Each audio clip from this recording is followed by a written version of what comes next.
Hey y'all, back at you another video, Armory Dozier, and I'm here with Kris Sisney, known as Kris Sisney all across my social media platforms. yes, and that's Kris with a K. Yes. All right. And he's going to be here talking about a little bit what he does. He's a motivational speaker. Some people call him a pastor. Very great young man. I have to say, a proud person to know this person, if I could say so myself. So just let people know a little bit about you. Well, first of all, thank you for allowing me to be on this platform. I'm an individual who is dedicated and determined to do whatever he puts his mind to. And so with that, I am an entrepreneur, I'm a mentor, I'm an author. I do a lot of different things around my community as well as within myself to further along my process. I believe that it's in your process that you begin to find out things that eventually turn into your promise. And so I push people beyond their level of potential into their own endeavors and what success looks like in order for them to go beyond and be just where they are. Can you elaborate a little bit on potential? I remember you saying a little bit how people don't go past their potential level or what they think they're capable of. The best way I can explain potential is like putting oil in a bottle of water. Most of us know that water and oil does not mix. And so in that process, we find out that everything that we're sitting on is supposed to be refreshing to us, but nothing ever happens. So it's through that process that I show people how to mix oil and water, although it's not supposed to be mixed. I give them the tools and the keys to be able to mix that oil and water and get beyond that place of potential, get beyond that place of process, get beyond that place of darkness to get into their own light of what they see and hopefully their future. You are an author, correct? So tell me a little about your book. What is it about? Where can they find it? So I'm an author, and the title of my book is called Wake Up. One day I was working on a business plan and had it really all set out when one day God told me, hey, stop this and start writing a book. And so I started writing this book entitled Wake Up, 9 chapters. It's not long, but it's definitely a lot of information in there to push people to what they want to do. It's a motivational book. It's not intended for a typical reader. It's really for those who want to see what they've been working on come and see their success in it. And so I wrote this book to give people an outlay and a tool to feel motivated and inspired to do what they love to do. So there's things like affirmations in there. You can find that all on Amazon and hardbook as well as ebook. The title of it is called Wake Up. Wake Up by Kris Sisney. Give us a little summary about the book for people who may have not read the book. Many of us, we realize, whether you realize or not, are in a sleeping state in life. And it's in that sleeping state of life that we're not aware of the opportunities that may be out there. I don't like when people say to me, well, you create the opportunity. No, I do not create the opportunity. The opportunities will always be there to present themselves. It's all about being in place. I really dig towards and push toward acknowledging your self-worthiness, dismissing the crowd and developing your corner. I look at it from a different perspective. I don't look at it just from a point of view, but at a vantage point, seeing the bigger picture so that I can understand. So anytime anyone comes to me, I always find a positive in absolutely anything, as many may not be able to. Okay, so it's like a self-help. Correct. And there's also self-reflections in there. So at the end of each chapter, there's a couple of questions for you to answer to write in the note-taking section of the book. So it's definitely interactive, definitely inspiring. Hope you go ahead and order that. Wake Up by Kris Sisney. How long have you been doing motivational speaking and inspired to do this? Probably has started within the last 2 years.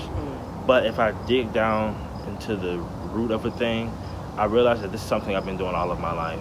As you know, we've known each other for a little while. A lot of people looked up to me as big brother or pastor. Now they come to me and ask for some support, and I'm always been that one to help and to assist. It's great. 2 years mentorship. What age group do you usually look for to mentor? Do you not have set?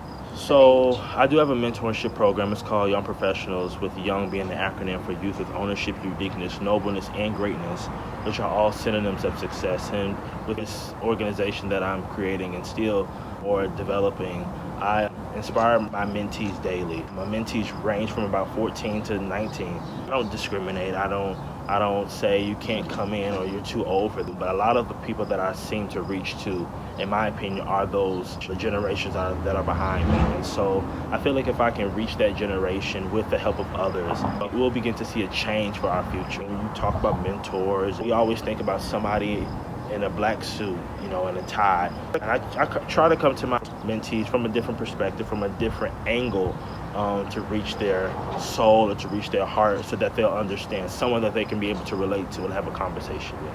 kind of like a big brother. Yes. What do you see a lot when you mentor younger generation of kids, like the mindset and like the different types of ways they see themselves, or what do you see that they need to improve on the most?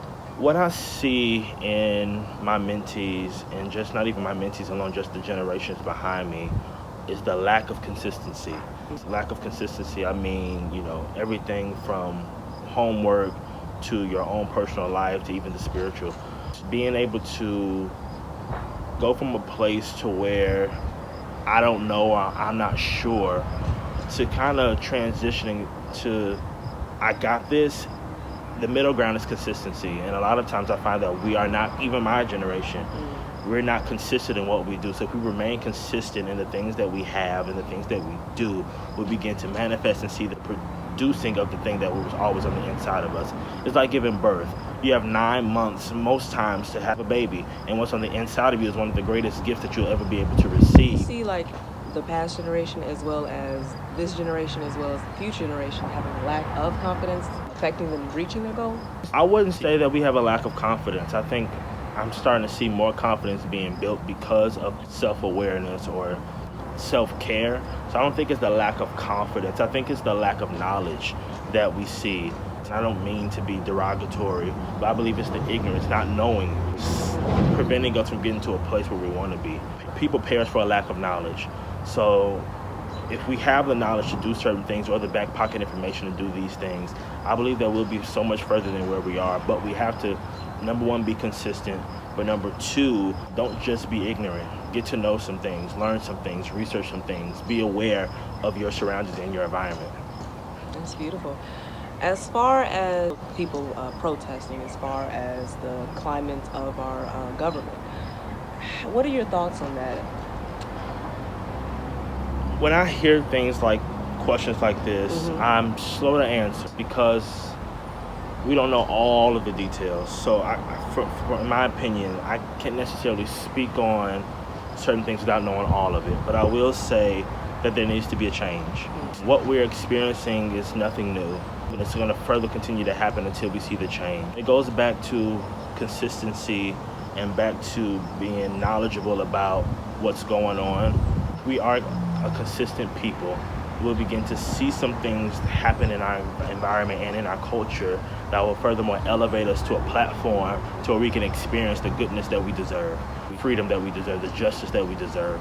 It reminds me back, if you know me, people, like I said, used to call me pastor, and I like to refer to a lot of things within the Bible. And the Bible talks about how God told a man by the name of Joshua to march around this city of Jericho. They built a wall. Jericho built a wall. And so God told them to walk around the place 13 times. A lot of people say it's 7, but that's incorrect.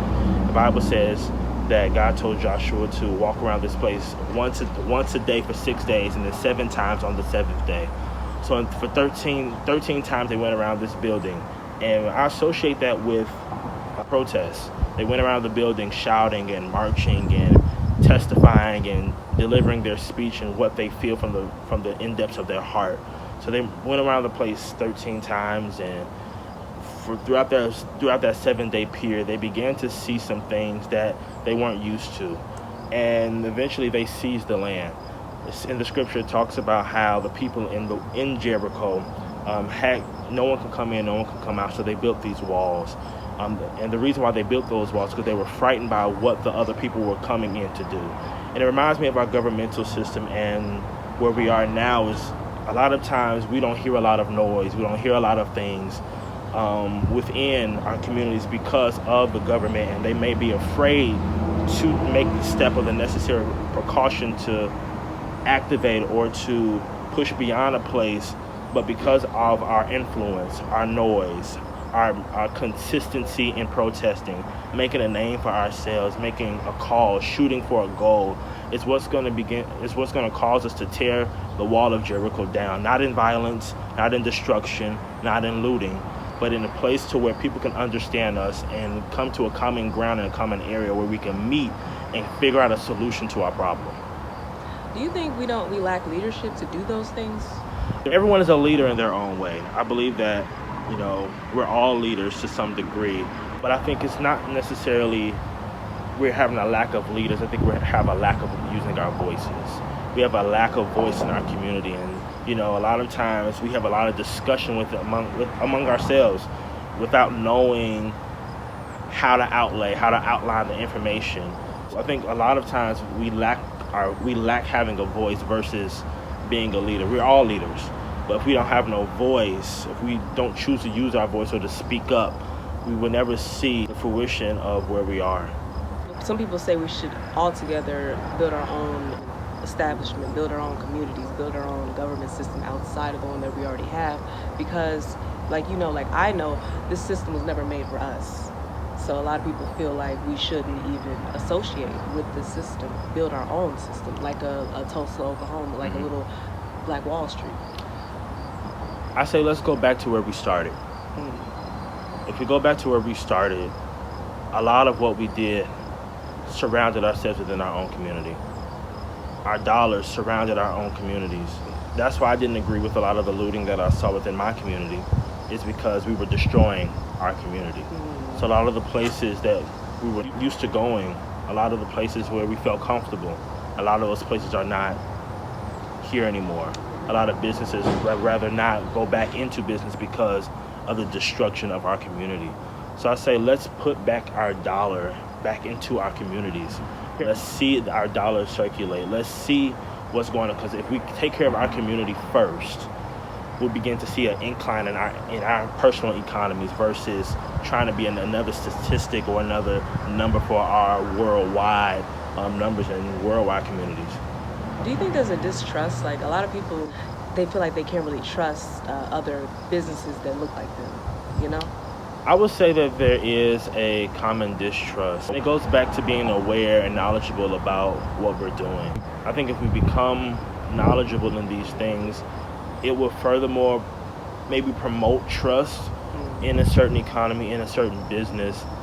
But I believe that, it's challenging because there's different sides to it. There's different stories, there's different opinions. And so with that, I do believe that there's certain distrust in certain aspects of life and in certain aspects when we talk about the economy and the business. But I believe it's important that, we focus on us. Right. Focus on you, focus on what you do and how you can better your personal community, your personal home, your personal surroundings, and then go from that. Well, I think we've now covered everything. Any closing statements? If I had something to say to each and every one of you, is be consistent, be knowledgeable, love one another. Because if we build our foundation on those things, we'll begin to see an incline in who we are. For so long, we've been suppressed and undermined and, put away by the wayside because of what we carry.